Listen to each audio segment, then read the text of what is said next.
Okay, hi students. Okay, today we're going to cover chapter 11, Acid and Base, pH and oxides.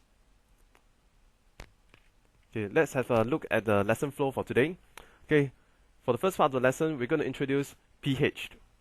Then we're going to introduce the pH of a neutral solution, acidic solution, and alkaline solution.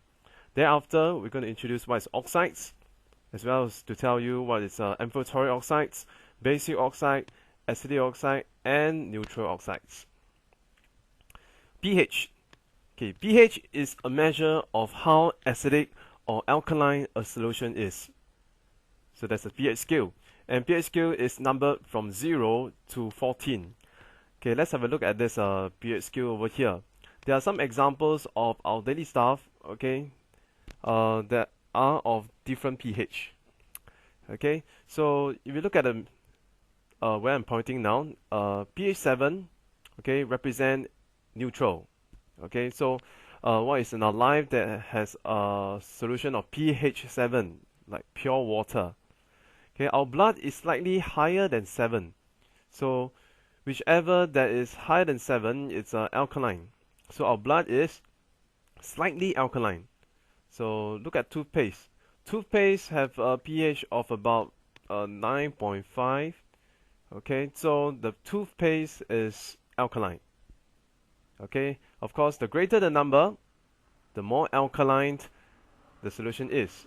Of course, of all these examples down here, the most alkaline solution is concentrated sodium hydroxide. Okay, let's look at the other end. Okay, let's look at a canned fizzy drink. Usually it's a soft drink. It has a pH of 4. Okay, so 4 means it is rather acidic. Okay, yeah.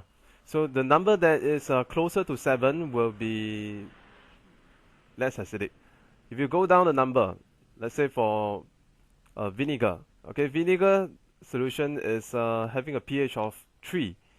Okay, it is more acidic than the canned fizzy drink. Okay, lemon juice more acidic than vinegar, and of course, among all the examples down here, concentrated hydrochloric acid has the lowest pH, which means it is the most acidic. Okay, let's move on. Neutral solution. Okay, neutral solution means the solution is of a pH 7. Okay, like water. Water have a pH of 7. Acidic solution. A solution with a pH less than 7 is acidic. The solution will contain hydrogen ions, and the smaller the pH, the more acidic the solution is, and the more hydrogen ions it contains. Alkaline solutions. A solution with a pH greater than 7 is alkaline. The solution contains hydroxide ions. The higher the pH, the more alkaline the solution is, and the more hydroxide ions it contains. Okay, let's look at the universal indicator. Okay, universal indicator is one of the indicators that is used to measure the acidity and alkalinity of the solution.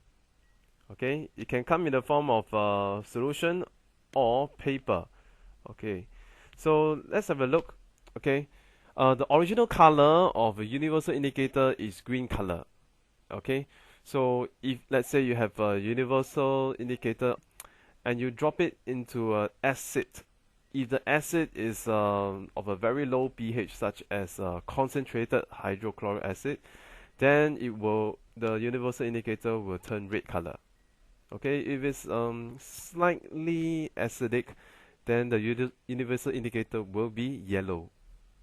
Okay, on the other hand, if you have alkaline solution, such as your blood, okay, so you drop a little bit of the universal indicator into blood, okay, the universal indicator will turn blue color. Okay, and of course, if you drop universal indicator into a concentrated sodium hydroxide, what do you think the color will be? Yes, it will be violet. Okay, so depending on the color that the universal indicator appears when it's dropped into a solution, it tells you roughly what is the pH of the solution. Okay. So universal indicator, the more reddish, okay, the indicator is, the more acidic and the lower the pH. The more purplish, the more alkaline, and the higher the pH. Okay. There are other indicators that is in your syllabus as well, such as methyl orange, screen methyl orange, lamus, bromo-thymol blue, phenolphthalein. Okay. Neutralization. When acid reacts with alkalines, the hydrogen ions and hydroxide ions combine together to form water. So, where does these hydrogen ions come from? Yes, okay, it comes from acid. How about the hydroxide ions? Yeah, it's from the alkalines. So the hydrogen ions from the acid reacts with the hydroxide ions from the alkaline to form water. And this reaction is what we know as neutralization. Okay, this is an example of an ionic equation showing the neutralization reaction.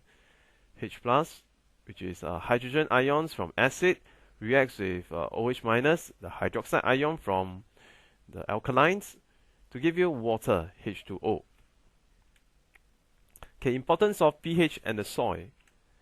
pH of the soil is important for the growth of plants. Plants usually do not grow in soil that are too acidic or too alkaline. And generally, the best soil pH for most crops and plants is 6.5, slightly acidic. Okay, if the soil is too acidic, okay, that means way less than 6.5, it can be lime. And what's the meaning of lime? Means you add calcium hydroxide to remove the excess acidity. Okay, let's look at calcium hydroxide. It gives you an inkling that this is what? Yes, it's an alkaline. So this alkaline can actually react with the acid that's present in the soil to neutralize the acidity.